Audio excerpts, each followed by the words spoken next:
In June of 1940, the Nazis launched an invasion of France. As you could guess, this was very successful given the French don't know how to fight back against anything. Right before the Nazis fully take over Paris, the French leave, for aforementioned reasons. And now, the Americans, Canadians, and the rest of the Western Allies have to come save their butts, because they don't know how to fight. And yes, by the way, I'm narrating over the Germans doing the Dr. Livesey funk walk. No questions. Alright, well, hello everybody. This is GamerCelt2005, and I just wanted to give a quick disclaimer before we get into the video. I don't want to make this too long. I know I said on the Instagram poll that this was going to be an Xbox 360 game. It technically still is. The problem is I don't have an Xbox 360 copy of the game. I have the PS2 copy of the game, but it's the same game. That being Call of Duty 3, if you couldn't tell by the title. Which, I mean, you can't read. Sorry. Now, there are actually a few different interesting things about this game. One being that this was the first Call of Duty game to be released on 7th generation consoles, such as PS3 and Xbox 360. Speaking of which, it does actually look a lot different depending on the console you'll get, but it's still largely the same game. The game starts us off with a cutscene of German soldiers marching through Paris with a narrator talking about the Nazi occupation of France in 1940, and how the French evacuated shortly before the Nazis arrived. See, now I could have told you the French would do that, but no one likes to hear, "I told you so." We then wake up as an American soldier named Private Nichols, who keeps getting heckled by another American soldier named Private Huxley, who bets us that we can't shoot 4 helmets in a row. This part serves as a tutorial to teach us how to use the basic controls of the game and both types of grenades. We then head out in a truck where Corporal Dixon, the effective squad leader, briefs us on our mission. Okay, listen up. Today, we're on a secret mission to get coffee and donuts. Problem is, the Germans drank all the coffee and ate all the donuts.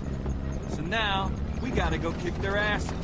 I'm sure the Germans prefer strudel, but whatever. We then drive by for a bit as the squad heckles a lone soldier trying to catch up to the truck, right before he gets blown up. We then wake up and get dragged out, and immediately get told to assault a church held by the Germans nearby.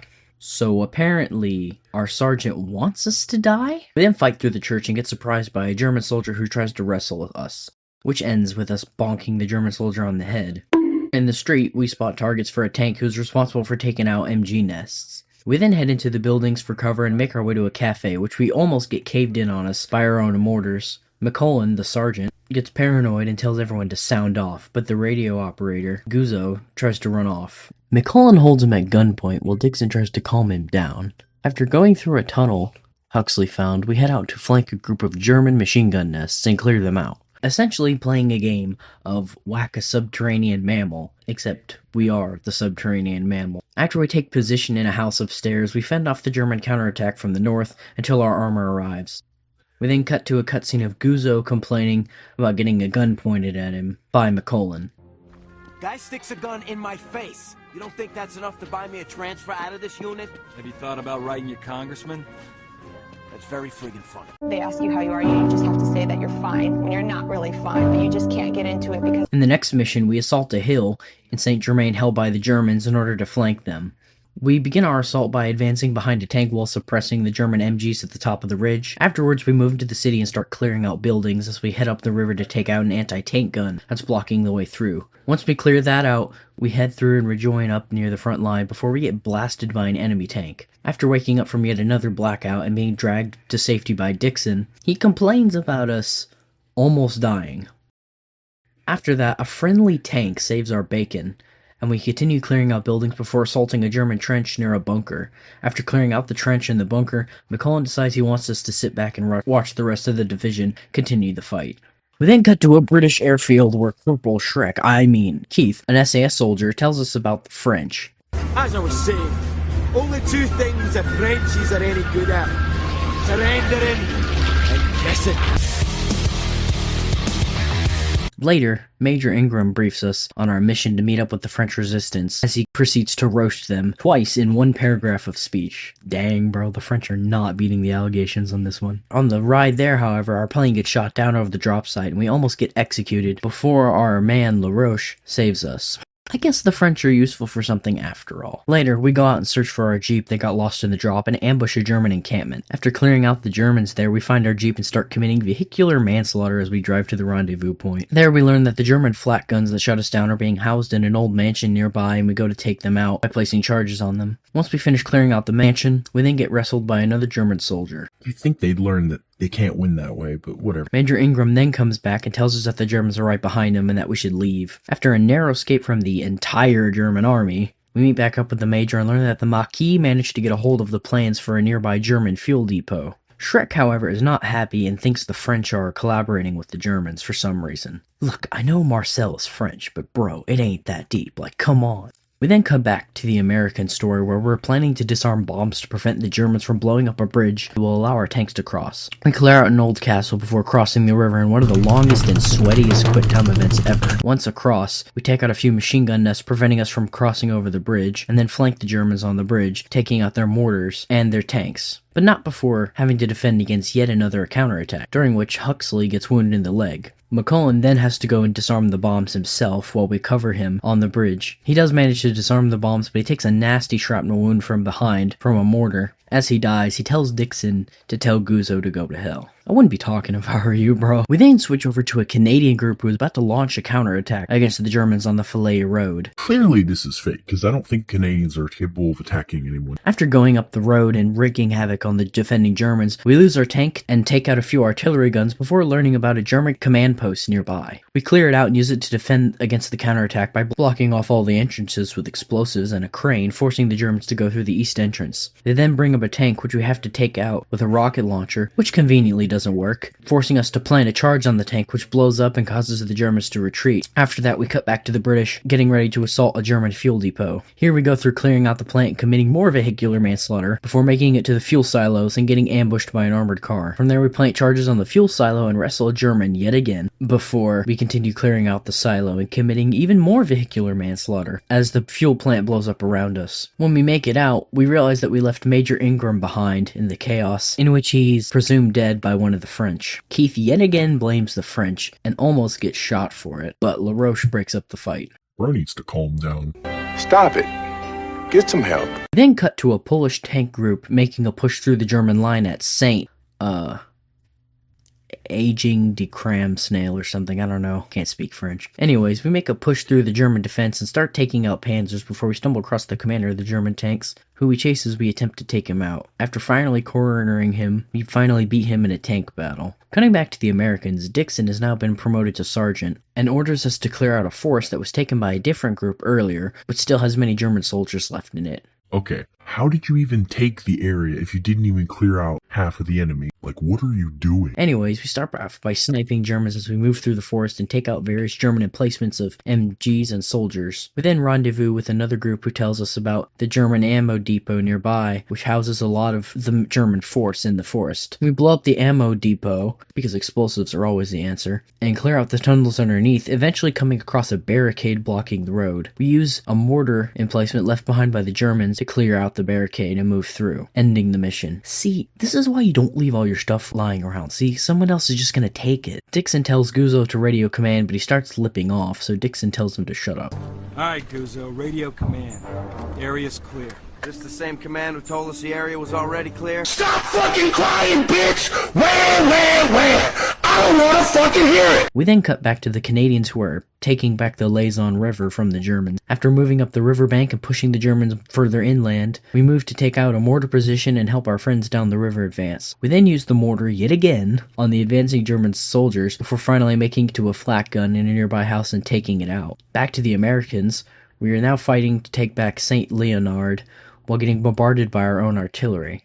You know, just because friendly fire was left on doesn't mean you have to start shooting your own men. We fight through the city, clearing out houses before wrestling some more Germans, during which Dixon gets shot by a sniper, and we have to hold out for a medic that will arrive soon. After Dixon gets patched up, we move through the catacombs, well, sort of, not really, before having to retake our artillery from the Germans. How did they even get our guns in the first place?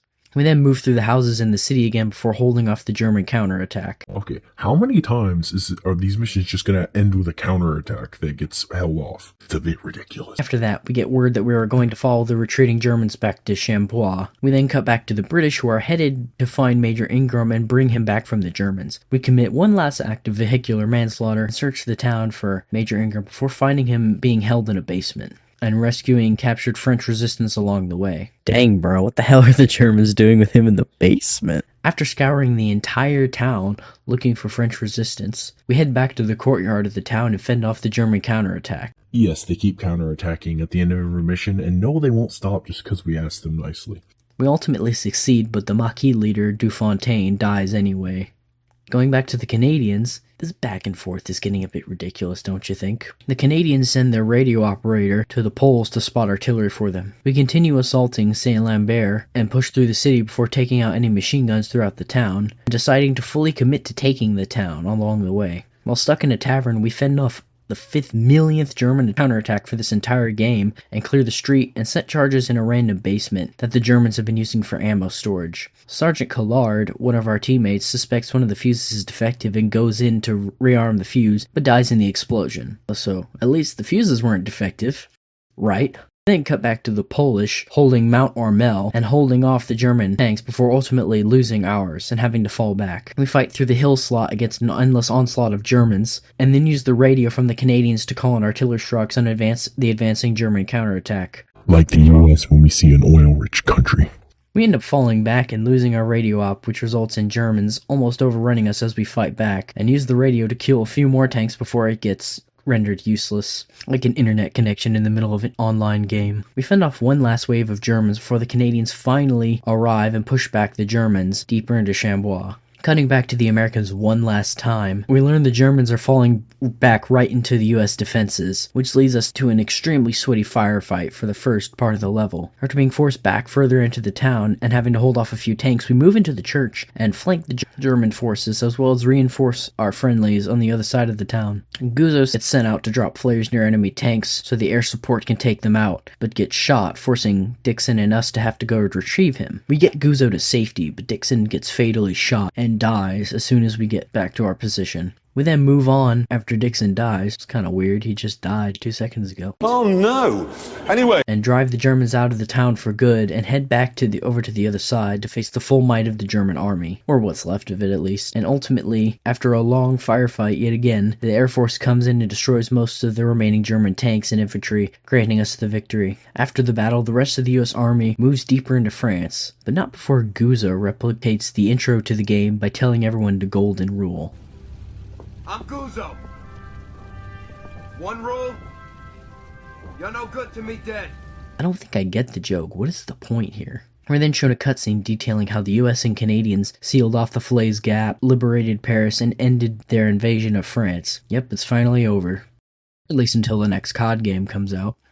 Now, the game looks and runs pretty good, all things considered. Well, it looks better if you play it on PS3 or Xbox 360 though. I unfortunately do not have a copy as I stated in the intro, so I kind of had to deal with the grainy graphics that really show the game's age. But that's really just the tip of the iceberg when it comes to this game. This game has a few bugs that can be downright frustrating to deal with when attempting to play through. For example, there's an extremely annoying glitch that prevents you from shooting an enemy whose head is sticking just above a piece of cover. This is not just a one-off, by the way, but there's numerous examples of this happening throughout my playthrough at least. Another continuous problem is that sometimes the enemies can hit you in such a way that the damage marker incorrectly guesses their direction for some reason.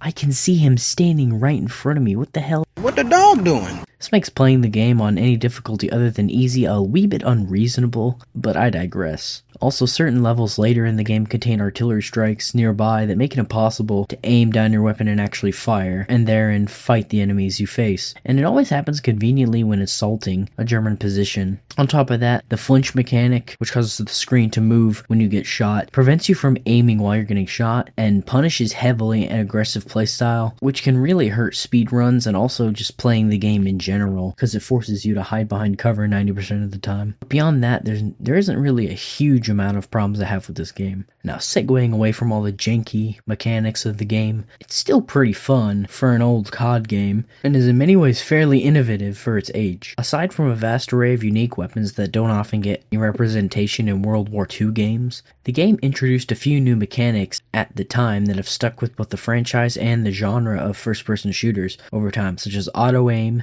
aka aim assist, mounting weapons, specifically machine guns, and using the R3 button or right stick button for melee. It's also the first and only COD game where we get to play as Polish and Canadian soldiers in World War II, let alone the Americans and British on top of it. It's also the first COD game to be released in 7th gen, aka Xbox 360 and PS3, as a launch title. Not to mention the fact that the game is chock full of dudes just roasting each other all the time, which is pretty funny. We don't know what's waiting for us up there. Diggs, tell him we could get ambushed. Diggs, tell him I want the crap out of him. I'll squeeze his head.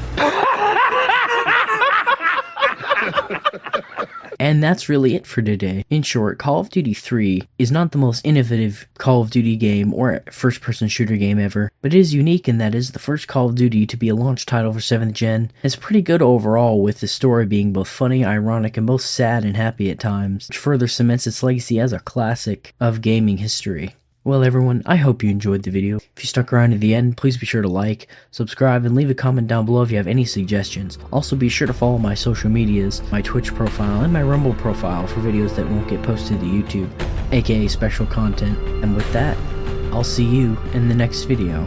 Peace out.